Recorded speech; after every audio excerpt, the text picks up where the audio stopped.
இதுவரைக்கும் நம்ம சேனலில் 2 பதிவுகள் போட்டிருக்கோம். நிறைய அதில் கேள்விகள் வந்துட்டு இருக்குது.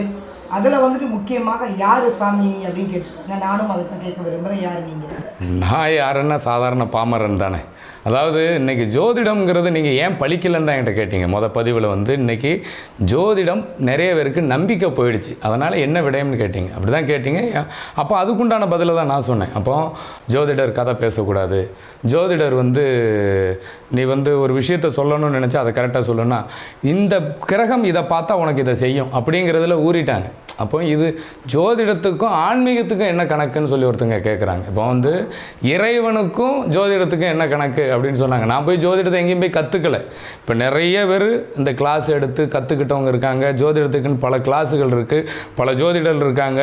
இப்போ நிறைய ஜோதிடர்கிட்ட நீங்கள் ஒரு 3 கேள்வி தான் கேட்க முடியும். அந்த 3 கேள்வி இல்லைன்னா 5 கேள்வி வச்சுருப்பாங்க. அந்த 5 கேள்விக்கு பதில் சொல்கிறதுக்கு ஒரு ஃபீஸு, அதுக்கு மேலே நீங்கள் கேள்வி கேட்டால் அதுக்கு ஒரு ஃபீஸுன்னு போட்டுருவாங்க. இங்கே ஏற்கனவே துன்பம்னு அவன் போகிறான், இது மேலும் ஒரு துன்பம். அதாவது எதையோ தேடி போக அங்கே ஒரு விஷயம் நம்மளை தேடி வர்றது, சும்மா இருந்த விஷயத்தை மேலே ஏற்றிக்கிட்ட மாதிரி.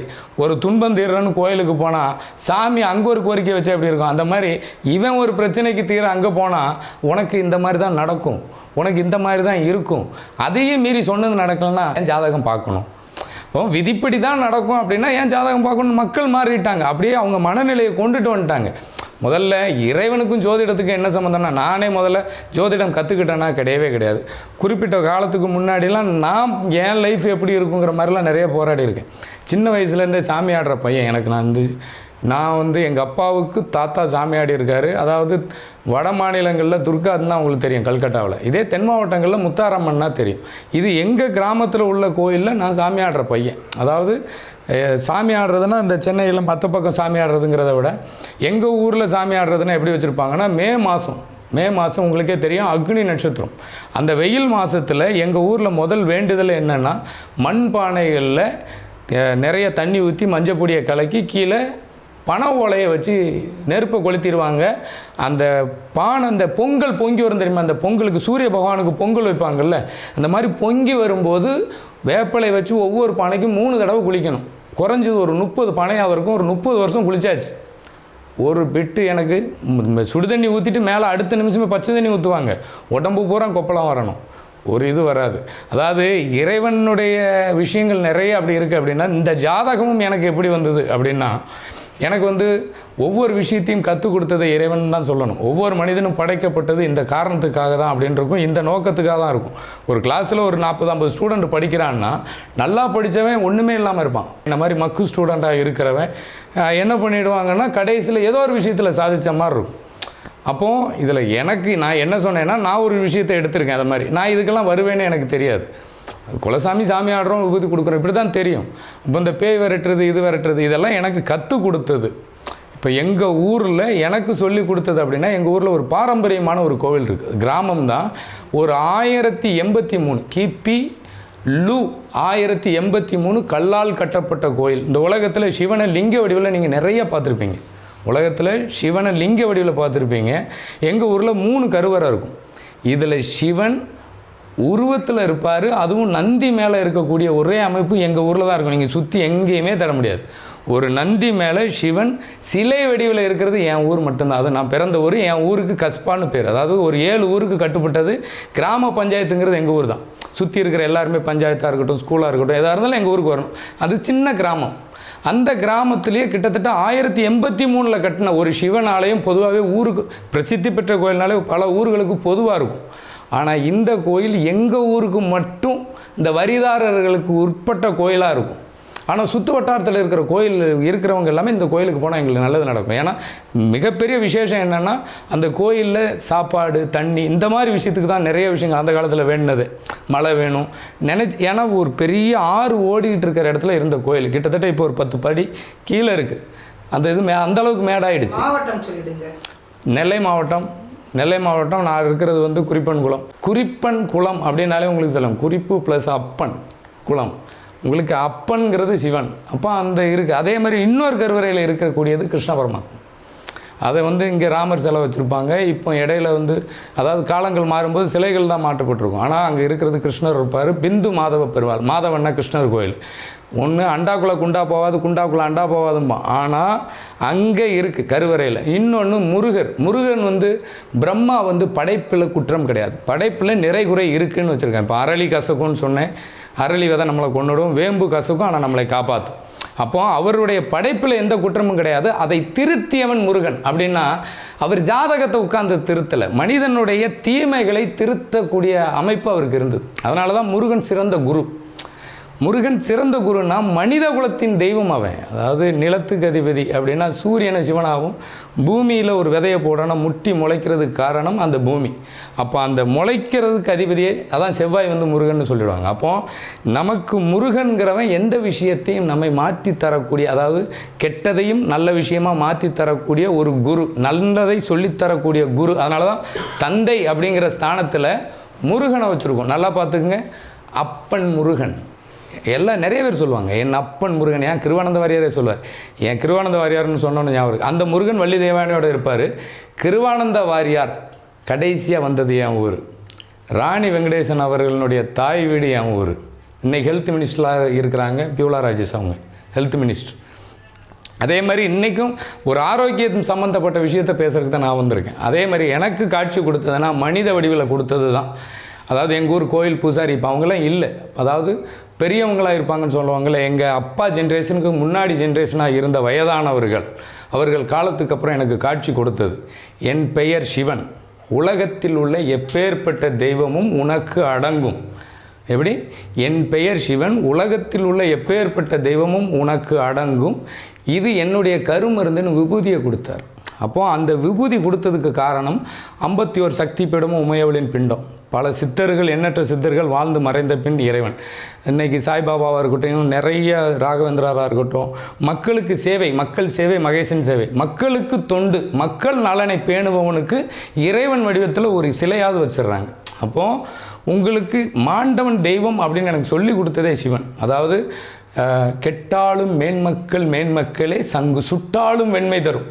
ஒரு மனிதன் மட்டும் அரிது மானிடராய் பிறத்தல் அரிது, அதனினும் அரிது கூன்குருடு செவிடு பேடி நீங்கி பிறத்தல் அரிது, அதனினும் அரிது தானமும் தவமும் தான் செய்தல் அரிது, அதனும் அரிது நாணம், அதாவது கல்வியும் ஞானமும் நயத்தல் அரிது. இந்த மாதிரி நிறைய விஷயங்களை பாடி வச்சுட்டு போயிட்டாங்க. ஞானமும் கல்வியும் நயத்தல் அரிது. இந்த மாதிரி மனித குலத்தை ரொம்ப பெருமை. ஏன்னா இயற்கையினுடைய பரிணாம வளர்ச்சி மனிதன் அப்படின்னா மனித குலமாக பிறக்க முடியாதான். இப்போ புலிக்கு பிறந்தது பூனையாகாதுன்னு சொல்லுவாங்க. புலிக்கு பிறந்தது பூனையாகாது அப்படின்னா ஒரு புலியின் குட்டி 100 தலைமுறைக்கு அப்புறம் அது புலி தான், பூனை ஆகாது. ஒரு மனித குலத்தின் வித்து நீ காக்காயாக போயிடுவ, மிருகமாக பிறந்துருவாங்கிறதெல்லாம் முட்டாள்தனம், உன்னை பயங்காட்டுறதுக்கு. ஏன்னா கரப்பாம்பூச்சியை சொல்லுவான் மனித குலத்துக்கு மூத்ததுன்னு, ஒரு பூச்சி. அப்போ ஓரறிவிலேருந்து நம்ம, அதாவது வானாகி மண்ணாகி ஒளியாகி, இதிலேருந்து ஓரறிவு 2 அறிவு 3 5லேருந்து பல மில்லியன் ஆண்டுகளுக்கு அப்புறம் மனிதன் முழு உருவம். இந்த இயற்கையின் பிள்ளைகள் நம்ம. அப்போ இந்த இயற்கையினுடைய நன்மை தீமைகளை வழிநடத்தும் குருமுருகன். இயற்கையின் தந்தை சிவன், அதான் சூரியன். அப்புறம் தெய்வம் முன்னாடியா இல்லை ஜாதகம் பின்னாடியானா சூரியனுக்கு அப்புறம் தான் பிரபஞ்சம் தான். அந்த கிரகங்களினுடைய அமைப்பு தான் இந்த இடத்துல உயிரினங்கள் உருவங்கள் எல்லாமே. அப்போ இறைவன் தான் ஃபஸ்ட்டு. எது? பிரபஞ்சம்ங்கிறது இறைவன், அதுக்கப்புறம் தான் ஜோதிடம். அதை கண்டறிந்தவன் இதனால் நன்மை தீமையா? ஏன்னா குரங்கிலிருந்து வந்ததுக்கப்புறம் தான் உனக்கு இந்த ஞானோதயம். அப்போ கடவுளுக்கு முந்தையது ஜோதிடம்னு ஒருத்தர் பதிவு போட்டதுக்கு தான் அவருக்கு இந்த இது. புரியுதுங்களா? இங்கே ஒவ்வொருத்தருக்கும் தனித்தனியாக விளக்கம் கொடுத்துக்கிட்டு இருக்குன்னா நான் இதை கற்றுக்கலை. எனக்கு சிவன் கொடுத்தது அந்த வரம், கிருஷ்ண பரமாத்மா கொடுத்த வரம். உலகத்தின் ஆன்மீகத்தின் உச்சத்துக்கே போவே, அதனால தான் உனக்கு இந்த பிறவின்னு. என் பெயர் கிருஷ்ணன், உலகத்தின் ஆன்மீகத்தின் உச்சத்துக்கே உன்னை கொண்டு செல்லும்னு அவர் வரம் கொடுத்தார். அதுக்கு அடுத்தது பிரம்மா. அப்போ அவர் வந்து முருகன் அப்படிங்கிறது எங்கள் ஊரில் இருக்குது. அப்போ பணம், அதாவது ஒரு ஓலைச்சுவடியை இங்கே உள்ளவங்க சும்மா பெரட்டி உனக்கு ஒரு ஓலைச்சுவடியை வச்சு பலன் சொல்கிறாங்க. ஆனால் அவர் என்ன சொல்கிறாருன்னா ஒரு பலகையை போட்டு அதை வந்து கால் மடித்து உட்கார்றதே ஒரு விதமாக உட்கார்ந்து அந்த ஓலைச்சுவடியை பண ஓலையை பணம் பாளையால், இந்த பணம் இந்த பாலை வரும் பார்த்துருக்கீங்களா, இந்த கல்யாணத்துக்கு வைப்பாங்கள்ல, அந்த பச்சை பாலையை வச்சு பண ஓலையை பணம் பாளையால் பிரட்டி என் பெயர் பிரம்மா, பண ஓலையை பணம்பாளையால் பிரட்டி உன்னுடைய ஜாதகம் பிரம்ம ரிஷி ஜாதகம். எப்படி? பிரம்ம ரிஷி ஜாதகம். பிறப்பின் அர்த்தமும் மகத்துவமும் உனக்கு தெரியும். அதை எடுத்து உரைக்கவே இந்த பிறவின் அவர் எனக்கு வரம் கொடுத்ததுலேருந்து தான் இதை உரைச்சிக்கிட்டே இருக்கேன். ஆனால் இது எனக்குள்ளே எப்படி வருது, ஏன் வருது, எனக்கு இந்த விஷயங்கள், ஒரு விஷயத்தை பற்றி நம்ம பேசணும். இப்போ நீங்கள் வந்து நாளைக்கு இதை பற்றி பேசணும் அப்படின்னு ஒரு விஷயம் சொல்கிறீங்கன்னா, நான் அதை பற்றி யோசிச்சேன்னா எனக்கு அது உண்டான எனக்கு தெரிஞ்ச கண்டென்ட்டை தான் நான் பேசுகிறேனே தவிர எதையும் தேர்ந்தெடுத்து பேசலை. இது எத்தனை பேர் அவங்க நம்புகிறாங்க நம்பலை அப்படிங்கிறத விட, எங்கள் ஊரில் இப்படி 1083 ஒரு 1000 வருஷம் பழமையான கோயிலிருந்து எனக்கு கிடைச்ச வரம். அதனால தான் இந்த ஜோதிடம் சொல்கிற விஷயம்லாம் அவங்க அந்த காட்சி கொடுத்ததுக்கப்புறம், இப்போ நான் கூட கோயில் தாங்க வச்சுருக்கேன். இப்போ வீட்டுக்குள்ளே வச்சுருக்கேன்னா நான் வீட்டுக்குள்ளே கோயில் வச்சுருக்கேன். கௌமாரி அப்படின்னு சொல்லி காட்சி கொடுத்தது.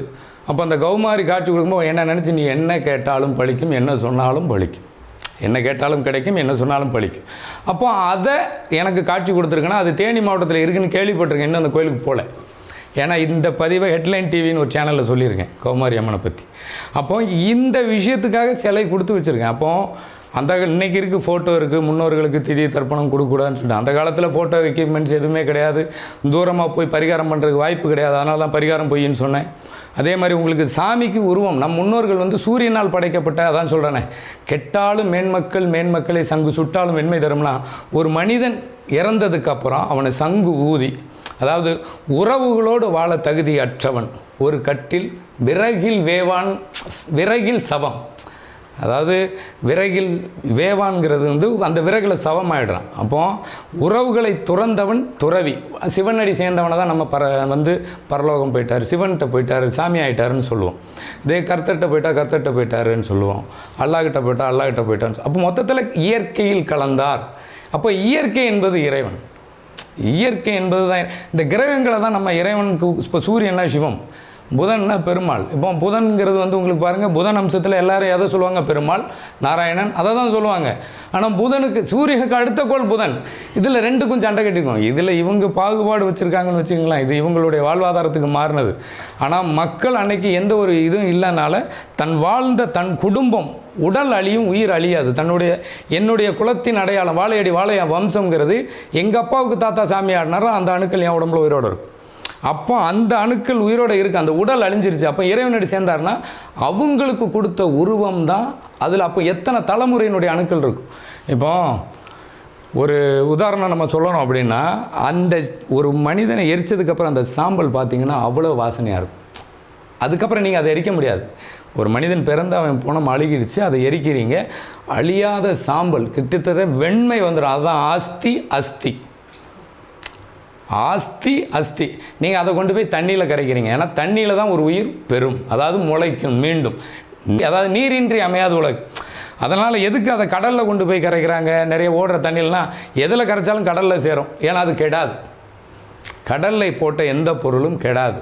அப்போது அந்த உயிர் மீண்டும் தணிக்கணும் ஜோதிடம் சொல்லியிருக்குன்னு நான் சொல்லியாச்சு. இப்போ இந்த மாதிரி விஷயங்கள் எனக்கு இறைவன் காட்சி கொடுத்ததுக்கப்புறம் வந்தது தான். நீங்கள் நம்ம ராஜராஜ சோழன் வந்து, இப்போ நம்ம சொல்லலாம், நம்ம தமிழன் அப்படின்னு சொன்னால், நீங்கள் வந்து குரங்குலேருந்து பரிணாம வளர்ச்சின்னா நீங்கள் இந்த தாவர குரங்கை கணக்கு பண்ணுறீங்க. மனித குரங்கு கிங்காங்குங்கிற படம் பார்க்குறீங்க. அப்போ அதனுடைய உருவத்தை ஷேடோவாக பார்க்குறீங்க. கிராஃபிக்ஸ் பண்ணி பெருசாக காட்டுறான் அப்படிங்கிறது எல்லாருக்குமே தெரியும். ஆனால் ராஜராஜ சோழன் ஒரிஜினல் தமிழன். அந்த காலத்தில் தஞ்சை பெரிய கோயில் வந்து சூரியனுடைய கதிர் வீச்சு வந்து நேராக விழக்கூடிய இடம். அப்போ சூரியனின் முழு ஆதிபத்தியம் தான் சிவம்னு அவன் காமிச்சிட்டு போயிட்டான். அப்போ அப்பேற்பட்ட சிவனுக்கு கொடுத்த உருவம் லிங்கம். அப்போ சிவனை ஆண் உறுப்பாக கும்பிட்றோம். ஆண் உறுப்பு தான் சிவம். நான் அதை அடித்து சொல்லுவேன். ஏன்னா ஆணின் உறுப்பு சிவம். காரணம் என்னென்னா, ஒரு மனிதனுடைய ஆணின் அணுக்களோ இல்லை ஆண் இனங்களின் அணுக்களோ, உயிர் அணுக்கள் இல்லைன்னா குழந்தை இல்லை. உயிர் அணுக்கள் குறைபாடு இருந்ததுன்னா அடுத்த தலைமுறை குறைவாக பிறக்கும். அந்த ஆண்மையே இல்லைன்னா அவனுக்கு கல்யாணமே இல்லை. அப்போ உங்களுக்கு அந்த சிவம்ங்கிறது ஆண் அணுக்கள். அப்போ ராஜராஜ சோழன் வந்து அந்த புறத்தில் 100 அழகிகள்.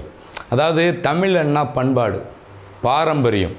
தமிழன்னா பண்பாடு, பாரம்பரியம், ஒழுக்க நெறி, அவனுக்கு வழிவகுத்து வாழ்ந்த வாழ்க்கை நெறிமுறைகள் நிறைய ஏட்டுச்சுவடியில் இருக்குது. நாம் இன்றைக்கி நாகரிகங்கிற பேரில் நாகரிக மோகம், நாகரிக தீ, நாகரிக கடல், ஒன்று மூழ்கி செத்துருவோம் இல்லை எரிஞ்சு செத்துருவோம். அப்படி தான் போயிட்டுருக்குன்னு வச்சுக்கோங்களேன். கேட்டால் ட்ரெண்டு. ஆனால் அந்த காலத்தில் இந்த பாரம்பரியம் அப்படிங்கிறது இன்றைக்கி வந்து குறை ட்ரெஸ்ஸு போட்டிருந்தா ஒரு துணி வந்து குறையாக போடுறாங்க, பெண்கள் ஆடை சரியாக அணிகிறது இல்லை, பெண்கள் வந்து சரியாக துணி அணியாதனால தான் ஆண்கள் கெட்டு போயிடுறாங்க, இல்லை இன்றைக்கி இருக்கிற சமூகம் சரியில்லை அதனால் பசங்க கெட்டு போயிடுறாங்க. அது அர்த்தம் கிடையாது. ஏன்னா அந்த காலத்தில் எங்கள் அப்பாவுக்கு பாட்டி காலத்திலேயே வந்து ஒரு சேலை மட்டும்தான், மாறாப்புக்கு சேலையை தான் வச்சுருப்பாங்க. அன்னைக்கு தான் கூட்டு குடும்பமாக இருந்தது, அன்னைக்கு தான் உறவுன்னு ஒரு பந்தம் இருந்தது, அன்னைக்கு தான் ஒழுக்க நெறி இருந்தது, அன்னைக்கு தான் உங்களுக்கு தவறுகள் கம்மியாக இருந்தது. ஊருக்கு கெட்டவன் தண்ணி அடிக்கிறவனா 4 பேர் தான் இருப்பான், இன்றைக்கி நல்லவனை நீங்கள் 4 பேர் தேடணும். அப்போ கெட்டதுன்னு அன்னைக்கே இருந்தது, யாரும் இங்கே பயன்படுத்தலை. அதாவது கஞ்சாவை அடிச்சுட்டு அகோரிகள்லாம் இருப்பாங்க. கஞ்சாவை அடித்தா சிவனை நேரில் காணலாம், ஒரு நிலைப்பாட்டில் இருந்தால் சிவனை காணலாம். சிவன்னா செத்துட்டா சிவன், நீ கஞ்சா அடித்தா செத்துருவேன். குடும்பத்தை இழந்தாலே செத்ததுக்கு சமம். உறவுகளோடு, அதாவது உணவே மருந்து உறவே கடவுள், இது நம்மளுடைய தாரக மந்திரம். நாளாக அதாவது நல்லது கெட்டதுன்னு சொல்லி வளர்க்கணும்னு சொல்லுவாங்க. இங்கே நல்லது கெட்டதுங்கிறது எப்படி வந்துடுச்சுன்னா, பையனுக்கு நல்ல பழக்கத்தை சொல்லி கொடுத்து வேலை வெட்டிக்கு போகணும் இப்படி கொண்டு போயிட்டாங்க. பாரம்பரியத்தை சொல்லி கொடுக்கல, பழக்க வழக்கம் பண்பாடை சொல்லி கொடுக்கல. நம்மளுடைய பண்பாடு பாகுபாடு நம்மளுடைய மரபு மறைஞ்சிருச்சு. அதனால் இவ்வளோ பெரிய அந்த காலத்தில்னா இன்றைக்கி திங்கிற உணவில் அதான் சிவம் இல்லைன்னு சொன்னேன்ல, ஒரு மண்ணில் போட்ட ஒரு விதை ஆண், அது செடி, ஒரு செடி பூத்து காய்க்கலை, நீங்கள் எந்த உணவை சாப்பிடுவீங்க? பூத்து காய்க்காத செடியோ கொடியோ இல்லை, பூக்கள் கிடையாது, கீரை கிடையாது, அடுத்த விதை கிடையாது, உங்களுக்கு அடுத்த எதுவுமே இல்லை. பூத்து காய்க்கின்ற அனைத்தும் பெண். சூரியனுடைய ஒளியும் நிலமும் விதையும் வச்சு தான் ஆண். அப்போது முளைக்கிற வரைக்கும் தான் ஒரு ஆணின் தன்மை. அந்த செடி வளர்ந்ததுக்கப்புறம் பூத்து காய்க்கலைன்னா இங்கே யாருக்கும் எந்த உணவும் இல்லை. பூப்படையாத பெண் இல்லைன்னா அடுத்த தலைமுறை இல்லை. பூப்படையாத பெண்ணில் இப்போ நிறைய பெண்கள் மலடு, மண்ணு மலடு, விதைன்னு ஒன்று இருக்கா? நம்ம யூரோப் நாட்டில் தானே வாங்குகிறோம். நம்ம அந்த விதை முளைக்காது. அப்போ மண்ணில் போட்ட விதை முளைக்காதுன்னா அணுக்கள் இல்லை, சிவம் செத்து போயிட்டு. இப்போ ராஜராஜ சோழன் ஆண் உறுப்புன்னு சொன்னதுக்கு, இப்போ ராஜராஜ சோழன்னா உங்களுக்கு அந்த புறத்தில் 100 அலைகள். அப்போ அவருடைய பாரம்பரியத்தை கெடுத்த மாதிரி 100 அலைகள்னால் இவங்க பார்த்தாங்களா? கிடையாது. நீ ஏதோ எழுதி வச்சதை படிக்கிற. அந்த காலத்து பெண்கள் புளியை முறத்தால் அடித்து விரட்டுவாங்களாம். எதை? புளியை முறத்தால் அடித்து விரட்டுவாங்களாம். அப்படின்னா என்ன அர்த்தம்? புளி அடித்து விரட்டுவாங்கன்னு அர்த்தமா? ஒரு பெண் புலிக்கு இணையான பலமுடையவள். இந்த தேசம் பெண் தேசம், இந்த தேசம் பெண் தேசம். அப்போ இன்றைக்கி தேசிய விலங்கை உங்களுக்கு புலி தானே, தேசிய விலங்கே புலி தான். அப்போ ஒரு பெண் அப்படிங்கிறது தேசியம். பெண்ணையும் மண்ணையும் பாதுகாத்தா தான் அடுத்த தலைமுறை இருக்குங்கிறான். பெண்மைங்கிறது புனிதம்னு அன்றைக்கே சொல்லிட்டான். சரி விட்டுருங்க, நம்ம மக்களுக்கு புரியாதுன்னு வச்சுக்கிடுங்களா. இப்போ ராஜராஜ சோழன் அந்த புறத்தில் 100 அலைகள்னா ஒரு பெண்ணை ஒரு பொலிக்கு இணையானவள் அப்படின்னா அவர் கையில் எடுத்து சுற்றின வாளின் எடை 60 கிலோ. அவர் உடம்புல போட்டிருந்த அந்த கிரீடம், உடம்புல போட்டிருக்க அந்த ட்ரெஸ் இதெல்லாம் போடுவாங்கள்ல, எனக்கு இந்த மாதிரி ஒரு கவசம் மாதிரிலாம், அதெல்லாம் ஒரு 230 கிலோ வருமா. கிட்டத்தட்ட எவ்வளோ ஆச்சு? 300 கிலோ கிட்ட வந்துருச்சு. ஒரு மனிதன் 300 கிலோவை ட்ரெஸ்ஸாக விரலுக்கு நடுவில் சுற்றுற வாளின் எடை 60 கிலோன்னா அவன் எவ்வளவு வலிமையாக இருந்திருப்பான். 100 பெண்களுக்கு இணையான, 100 புலிக்கு இணையான வலிமை கொண்டவன். அப்போ அவனை ஏமாற்றி தான் வெள்ளைக்காரன் கொண்டிருக்கணும். புரியுதுங்களா? துரோகம்தான் நம்மளை வெல்லும். இன்னைக்கு வாழ்க்கையில் ஜோதிடம்ங்கிற துரோகம் தான் மக்களை கொள்ளுது, வேறு ஒன்றுமே கிடையாது. இந்த சாமின்னு சொன்னவனுக்கும் இடையில போட்ட மைனஸ் நெகட்டிவாக போட்டவனுக்கு தான் இந்த பதிவுலாம் போய் மண்டையில் உரைக்கட்டும்னு பேசுனது. இங்கே யாருக்கும் நான் பயப்பட போகிறதில்ல. சொன்னது சிவம், இறந்தது தெய்வம்னு சொல்லி கொடுத்தது சிவன். அப்போ ஒரு 100 பெண்களுக்கு வலிமையானவன் ராஜராஜ சோழன்னா, இன்னைக்கு ஒரு ஆண் மகன் வந்து அடுத்த தலைமுறை குழந்தை இல்லைன்னு எத்தனை பேர் டாக்டர்கிட்ட போய் நிற்கிறான் பாருங்கள். உயிர் அணுக்கள் இல்லையா? அதுக்கு மருந்து சொல்கிறேன் கேட்டுக்கிடுங்க. பாலும் பழமும் வந்து முதராத்திரி கொடுத்து விடுவாங்க மனைவிகளுக்கு. பாலும் பழம்னா என்னது? நம்மால் பசும்பாட்டு பால், ஆட்டுப்பால், இது இப்படி தான் தேடுவான். முக்கண்ணுன்னா சிவன், முக்கண்ணுன்னா தேங்காய். தேங்காயில் இல்லாத உங்களுடைய விட்டமின்ஸா? நீங்கள் தனியாக விட்டமின் மாத்திரைன்னு வாங்கி திங்கிறீங்களே, தேங்காய் அரைச்சி பால் எடுத்து பழமும் அதையும் சேர்த்து சாப்பிட்டா உங்களுடைய விட்டமின் புரோட்டீன் எல்லாம் ஏறிடும். தெரியாத கண்ணும் தெரியும், அறிவுங்கிற கண்ணும் தெரியுமா? அதனால தான் அது முக்கண். இறைவன் படைப்பில் எல்லாமே இருக்குங்க. இயற்கையில் எது இல்லை? உங்களுடைய அறியாமை, உங்களுடைய இயலாமை, இன்னொருவனுடைய தேவை, இன்னொருவனுடைய ஆசை, இது ரெண்டும் தான் உங்களுடைய அறியாமையும் இயலாமையும் இன்னொருவனுடைய ஆசையும் தேவையும் பூர்த்தி செய்யுது. நீ கடைசி வரைக்கும் கேள்வி கேட்டு முட்டாளாக தான் இருக்கணும்னா இருந்துட்டு போங்க. அதுக்காக மற்றவங்கள முட்டாள்னு குறை சொல்ல வரல. அறியாமைங்கிற இருளிலேருந்து நீங்கள் வெளியில் வந்தால் மட்டும்தான் முன்னுக்கு வர முடியும். இல்லைன்னா வாழ்க்கையில் அடுத்த ஸ்டெப்பு எதை செஞ்சால் பித்தம் தீருங்கிறதுக்கு உண்டான ஜாதகமும் ரேஷன் கார்டும் ஒன்று. ஏன்னா சூரிய குடும்பம், ஜோதிடம்ங்கிறது குடும்பம். சூரியன்னா அப்பான்னு சொல்லிடுவான், சந்திரன்னா தாயின்னு சொல்லுவான், சனினா மூத்த சகோதரன் மூத்த சகோதரின்னு சொல்லுவாங்க, செவ்வாய்னா இளைய சகோதரன் இளைய சகோதரின்னு சொல்லுவாங்க, குருனா குழந்தைன்னு சொல்லுவாங்க, அதே மாதிரி உங்களுக்கு சுக்கிரன்னா மனைவி. அப்போ இதெல்லாம் உறவுகள் தானே. சூரிய குடும்பம், அப்போ இது என் உறவுகள். ஜோதிடம்ங்கிறது குடும்பம். ஒரு ஜாதகம் போதும், என்னை தேடி எத்தனை பேர் வந்தாலும் பார்க்க முடியாது. நான் ஜோதிடத்தை கல்லாதவன். நீ கேட்குற கேள்வியாக இருந்தாலும் நான் கேட்குற கேள்விக்கு பதில் சொல்லு. மானிடர் ஆன்மா மரணம் எய்தாது மறு பிறவி எடுக்கும் மேனியை கொள்வாய். பிறப்பும் நானே இறப்பும் நானே பாவமும் நானே புண்ணியமும் நானே. எப்படி? இங்கே எல்லாம் நான் தான். அதனால் எந்த தோஷமும் இல்லை, கொன்று விடுறான்னு சொன்னார். அப்போ கிருஷ்ண பரமாத்மா சொன்னது பொய்யா? திதி தர்ப்பணம் வந்து அத்தனை பேர்த்தையும் கொண்டதுக்கு அவர் கொண்டு போய் திதி தர்ப்பணம்னா கடலுக்குள்ளே தான் உட்காந்துருக்கும்.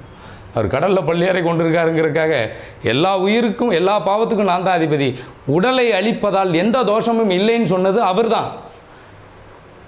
அப்போ இன்னைக்கு நீ பித்ருதோஷம் அந்த தோஷம் இந்த தோஷம் நீ பண்ணுறது உன்னுடைய முட்டாள்தனம். ஏன்னா அவர்களுடைய அணுக்கள் உன்னில் சிவம். நம்மெல்லாம் சிவனின் பிள்ளைகள். சிவன்கிறது என்னுடைய வம்சம், முருகனின் அம்சம். என் குலத்துக்கு தந்தை முருகன், அவனுக்கு தந்தை சிவன். சிவன் தான் நான் சொன்னேன், தந்தைக்கு தந்தை சூரியன் அப்படின்னு சொன்னேன். அப்போ முருகனுக்கு அப்பன் சூரியன், தாத்தா தான் ஒரிஜினல் அப்பன். நான் சூரியன்கிற சிவன் தான் எனக்கு அப்பன். எனக்கு வழிகாட்டினது அவன். எங்கள் அப்பன் சொன்ன வழியில் நான் போகிறேன். எவன் பேச்சும் கேட்க போகிறதில்ல. புரியுதுங்களா? எனக்கு இறைவன் கொடுத்த சொத்து இது. நம்புகிறவங்க நம்பட்டும், நம்பாதவங்க போட்டோம், அதை பற்றி கவலை இல்லை. எனக்கு தெரிஞ்ச விஷயங்கள் நான் உங்களுக்கு சொல்லியிருக்கேன். எனக்கு இறைவன் தான் காட்சி கொடுத்து சொல்லியிருக்காங்கிறேன். பிறப்பின் அர்த்தமும் மகத்துவம் பிரம்ம ரிஷி ஜாதகம்னு பட்டம் கொடுத்தாரு பிரம்மா அப்படின்னு சொன்னேன். பிரம்ம ரிஷி. இதை இன்னொருத்தர் பேரை சொன்னால் கொஞ்சம் வேறு மாதிரி இருக்குங்கிறதுனால அவர் பேரை சொல்லலை.